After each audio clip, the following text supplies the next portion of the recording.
안녕하세요. 캔들로켓입니다. 음, 오늘 전략은 바뀐 게 없어서 금방 끝날 것 같은데요. 지난번에 그려놨던 것 좀 보면 이 라인들도 지난번에 그려놨던 건가? 제가 따로 그렸었는지 지난번에 그렸었던 건지 모르겠는데 일단 볼게요. 전략은 되게 단순한데 지금 약간 포지션을 더 잡기가 애매해서 저는 댓글로 달긴 했는데 이 란에서 여기 아닌가? 그쵸. 여기 이 구간에서 숏을 더 담고 여기서 올라갈수록 좀 많이 담아서 포지션 자체는 이 구간에서 좀 많이 담아서 이렇게까지 올라왔었어요. 그리고 정리했던 게 29,000 제가 댓글에 달아놨었는데 한 29,900 몇? 요 정도? 이쯤에 아마 익절을 했던 것 같아요. 숏을 이 정도 보시면 돼. 1.41% 정도?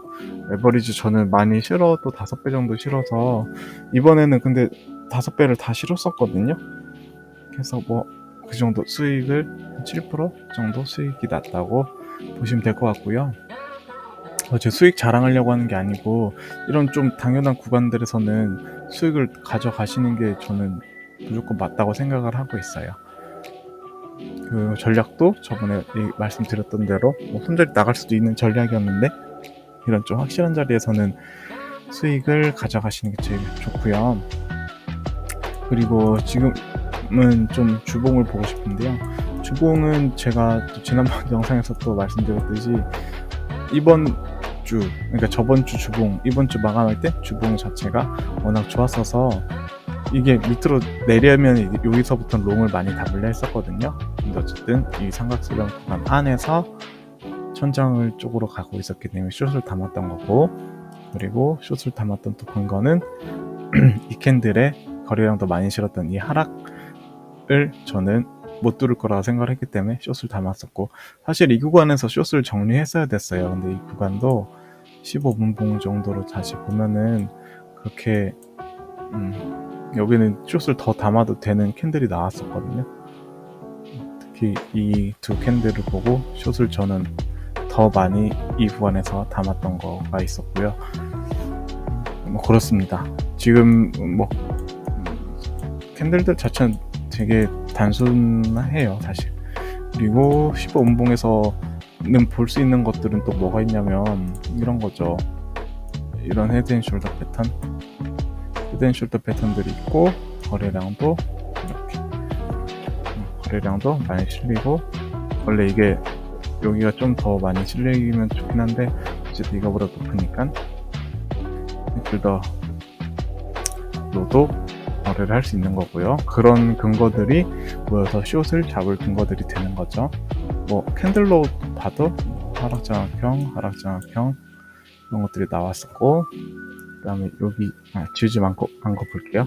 4시간으로 봐도 푸시한 구간에서 지켜줘야 되는 구간들은 이 라인, 그 다음에 여기 위에 그려놓은 이 주황색 라인, 이 두 라인 정도만 지켜주면 여기선 계속 숏을 담아도 되는 자리였어요. 지금은 아닐 수도 있는 이유는 4시간, 1시간 봉으로 좀 보면은 윗꼬리가 그렇게 많이 달리지가 않았어요. 그리고 좀 이게 올라가고 있는 패턴이 있기 때문에 사실은 이 구간에서는 저는 짧게나마 15분봉으로 봐서 지금 상승 세기가 나오고 이 구간쯤에서 떨어지는 거를 생각하고 있기는 한데, 이런 패턴들은 좀 근거가 약한 편이기 때문에 여기서는 굳이 포지션을 잡지 않는 거를 저는 추천합니다. 저 같은 경우는 여기서 잡았던 게 아직 반 정도 남아 있거든요, 포지션이. 그래서 그 포지션 정도만 들고 계속 끌고 가고 있는 거고, 그 다음에 이 구간 안에서 그냥 롱숏만 조금씩 치면서 용돈벌이 정도만 하고 있는 상황이에요. 그래서 큰 포지션 들어가는 거는 많이 추천드리진 않고요. 그렇습니다. 지금은 그래서 제일 크게 봐야 될 건 이 삼각수렴 지금 여기 그려놓은 이 삼각수렴을 제일 많이 봐야 되는 게 당연히 맞는 거고요. 그리고 여기서 만약에 지금 저점을 계속 올리고 있다는 것 자체가 좀 안 좋은 포인트잖아요. 숏으로 봤을 때는. 그리고 거래량도 올라가고 있다는 거, 가격도 올라가고 있다는 거, 이거 자체가 숏으로 하기에는 불리해질 수 있는 상황들이기 때문에 제 위에 검은 라인 이걸 그려놨던 것도 이거 펜으로 그려서 좀 삐뚤빼뚤하긴 하지만 이제부터는 좀 채널로 봐야 되는 것들이 있을 것 같아요. 보면 1시간 봉으로 좀 보면은 만약에 이 색을 좀 바꿀게요. 그냥 아예 굵게 할게요. 굵은 걸로 합시다. 이걸 봤을 때 채널이 몇 개 보이죠? 지금 뭐 대충 그려서 이 채널, 그 다음에 이렇게, 그 다음에 위에 채널, 그 다음 채널 어딜까요? 했을 때는 저는 이 채널이 될 것 아니죠. 아니고 다음 채널 좀 잡기가 좀 애매하네요.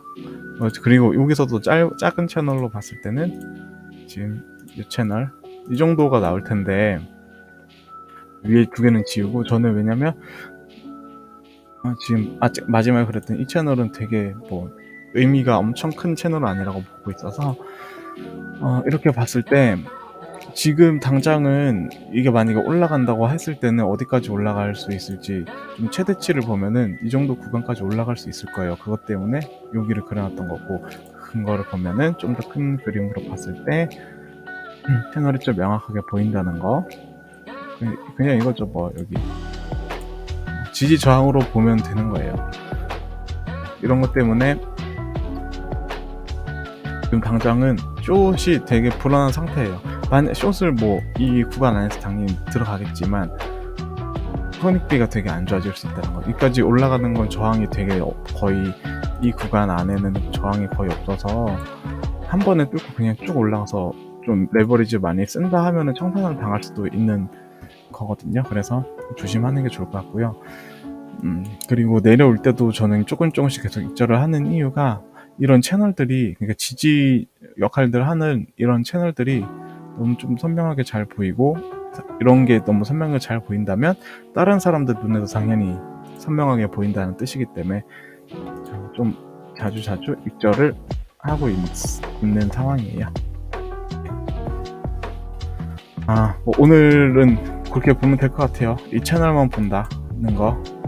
그래서 이제부터는 조금 지금까지 제가 되게 단계적인 말씀들만 드려서 오늘은 좀 장기적인 얘기를 하고 영상을 또 마치고 싶은데요.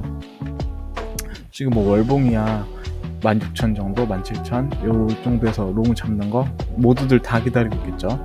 그 다음은 뭐 진짜 많이 떨어지면 11,000달러, 10,000달러 정도 해서 롱 잡는 거를 모두들 다 기다리고 있을 거예요. 근데 지금 반감기를 보면 내년 5월, 4월, 5월 정도에 잡혀 있는데 기간이 그렇게 이 정도 떨어지는 거는 좀 기대하기 힘든 구간이지 않나? 라고 생각을 하고 있어요. 16,000 정도까지야 괜찮겠지만, 근데 만약에 차트가 이게 만들어진 과정에서 어떤 차트가 되게 폭락할 것 같은 차트들, 예를 들어서 월봉에서는 잘 안 나타나는 편이지만 주봉에서는 너무 자주 나왔죠.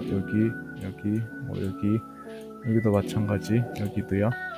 폭락할 거라고 생각할 때는 그 정도 차트가 나온다면은 저도 11,000달러까지 보고 있기는 해요. 여기는 되게 희박하다고 하지만, 그래서 만들어진 과정을 좀 지켜보려고 합니다. 그리고 주봉도 잠깐 보면 주봉상에서도 가격이 지금 이 구간에서부터 계속 올리고 있는데 거래량은 계속 떨어지고 있는 거, 이런 것도 좀 약세가 오지 않을까라고 생각을 하고 있어요. 대신에 뭐 이런 식으로 갔으니까 뭐 여기서 고점 한 번 더 돌파할 수도 있는 거죠. 그리고 지금까지 저희가 했던 거는 되게 짧은 트레이딩이었기 때문에 이 정도 돌파는 사실 그냥 100% 다 청산 당한다는 얘기거든요. 그래서 이건 장기적인 거는 롱을 모은다, 숏을 모은다 이런 개념에서 가져가는 거지, 단기적인 트레이딩에서는 웬만하면 안 쓰는 게 되게 저는 중요하다고 생각을 하고 있어요. 당연히 그렇게 하는 게 맞아요. 네. 그리고 오늘은 좀 비트코인 도미넌스, 그다음에 알트 도미넌스하고 테더 도미넌스 세 가지를 체크를 좀 해보면 좋겠는데요. 전 도미넌스 보통 주봉으로 보거든요. 주봉으로 보는 게 되게 좀 깔끔하게 잘 보이고 갭도 있고 해서, 사실 일봉으로 봤을 때 도미넌스가 움직이는 거 저는 그렇게 중요하다고 생각하지 않습니다. 왜냐면 도미넌스가 움직이는 거는 주로 고래들이 하는데, 고래들은 블록 트레이딩을 해요. 그래서 이런 날은 진짜 아예 거래를 안 할 수도 있는 날이고, 갑자기 어느 날 한 번에 거래하고 이런 거라서, 뭐 일주일에 한 번 정도만 거래해도 주봉에 나타나기 때문에, 그래서 전 주봉을 많이 보는 편이에요. 그래서 주봉으로 봤을 때는 도미넌스 자체는 지금 당장 높지만 이거는 떨어져도 이상하지 않거든요. 이 캔들 쭉 보면은 떨어져도 이상하지 않은 캔들이고, 지금은 여기가 고점으로 봤을 때 고점을 향해 좀 가고 있는 상황으로 보이는데, 그리고 지금 뭐 떨어져도 이상하지 않다는 게, 당장 떨어져도 이상하지 않다는 말인데 50% 되돌림하고 떨어지는 거, 이런 경우도 되게 자주 나오기 때문에 그렇게 이상한 상황은 아니고요. 그래서 비트코인이 고점을 가는 상황을 좀 가정을 해볼게요. 지금 이 캔들들을 봤을 때 만약에 이거랑 똑같은 캔들로 움직인다고 하면은 뭐 한 달 반 정도 걸려서 고점 정도까지를 찍을 수도 있겠죠. 뭐 기간은 제가 잘 안 따지는 편이라서 캔들을 계속 유의주시하면 좋을 것 같고요. 어쨌든 비트는 도미넌스가 오르는 건 그렇게 오래 남지 않았다. 지금 계속 이렇게 지금처럼 오를 수 있는 기간은 그렇게 오래 남지 않은 것 같아요. 그러면 알트를 봐야겠다. 알트 도미넌스가 올랐느냐. 알트 도미넌스도 같이 쭉 내리다가 같이 올랐는데, 얘는 반대로 뭐 그렇게 내려올 것 같진 않아요. 조정은 있을 수 있겠죠. 조정은 있을 수 있겠는데, 한동안은 이 정도 구간까지 우상향할 가능성이 되게 높다고 생각해요. 지금 11.34%인데 13.52%면 진짜 많이 오르는 거거든요. 그리고 뭐 15% 정도까지는 올라도 이상하지 않다 생각하는데, 저는 이렇다고 뭐 코인 장이 좋아진다, 알트가 오른다 이런 얘기가 아니고요.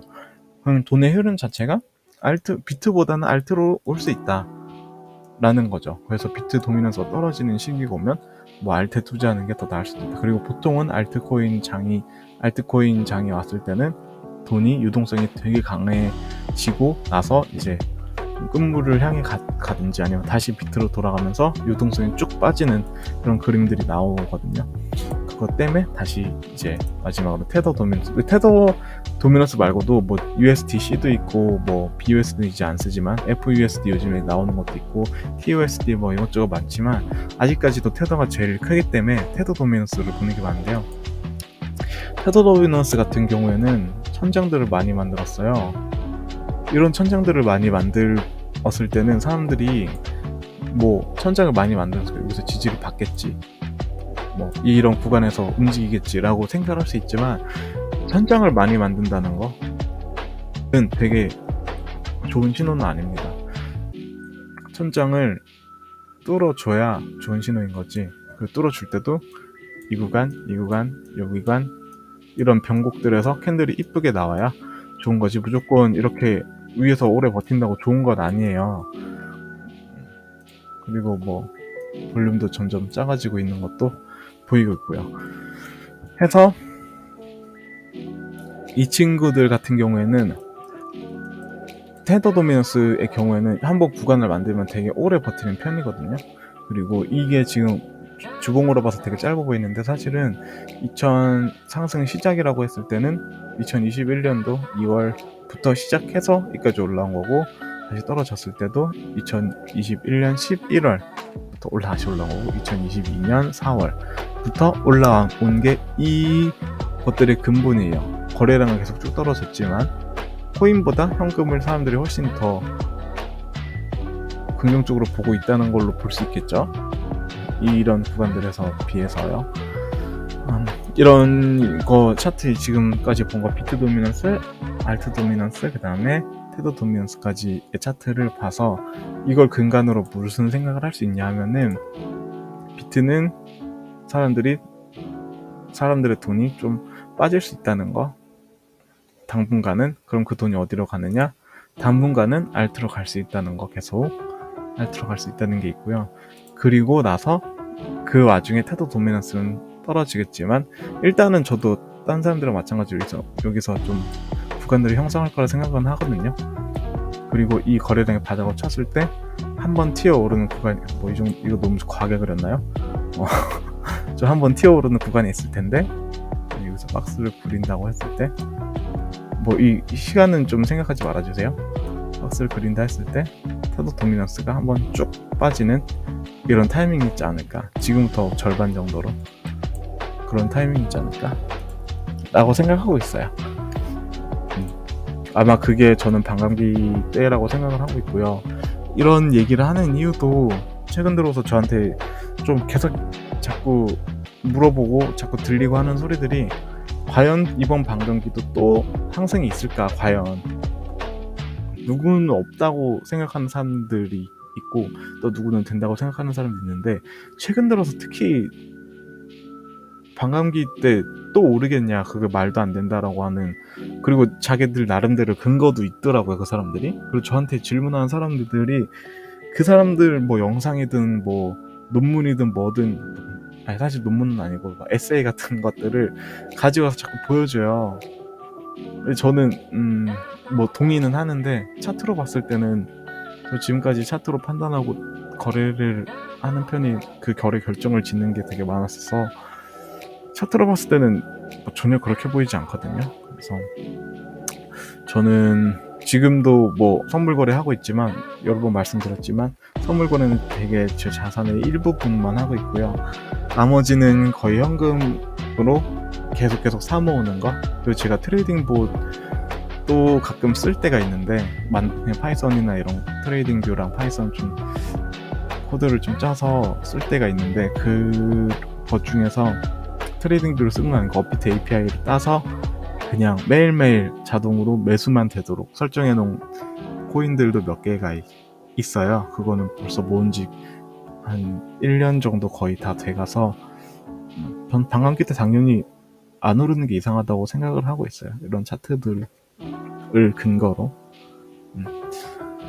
오케이, 알겠습니다. 여러분, 선물 시장, 제가 지금은 당연히 선물 거래를 집중해서 하는 것들이 선물 거래 위주고, 아까 말씀드렸듯이 현물은 모아가는 위주이기 때문에 선물 거래 위주로 컨텐츠를 찍고 있는데, 선물 거래라는 건 엄청나게 큰 자산으로 하는 게 아니에요. 엄청나게 큰 자산을 넣고 거래를 하는 시장이 아니고, 조그만한 자산을 엄청나게 큰 자산처럼 거래를 하는 게 선물 시장인 거예요.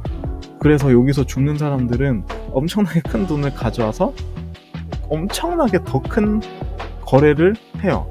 이 크다는 거는 되게 주관적인 거라서, 그 사람의 이 말도 되게 안 좋아하는데, 그릇이라는 건 되게 안 좋아하는데 그게 좀 표현이 맞기는 하거든요.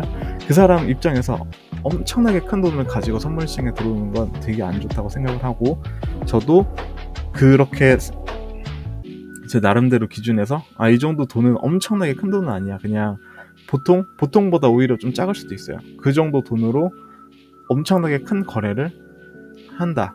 이것도 남들이랑 똑같이 하는 거라서 그런 식으로 거래를 해야 다음 반감기나 이런 이슈들이 있을 때 당연히 정해진 이런 스케줄에 따라서 트레이딩을 오랫동안 할 수 있기 때문에, 그건 좀, 그런 원칙들은 항상 만들어 놓고 그냥 당연히 지키는 걸로 하셨으면 좋겠습니다. 네, 오늘 여기까지 하겠습니다. 잔소리 아니고 이게 피가 되고 살이 되는 겁니다. 네, 다음에 또 찍겠습니다. 안녕히 계세요.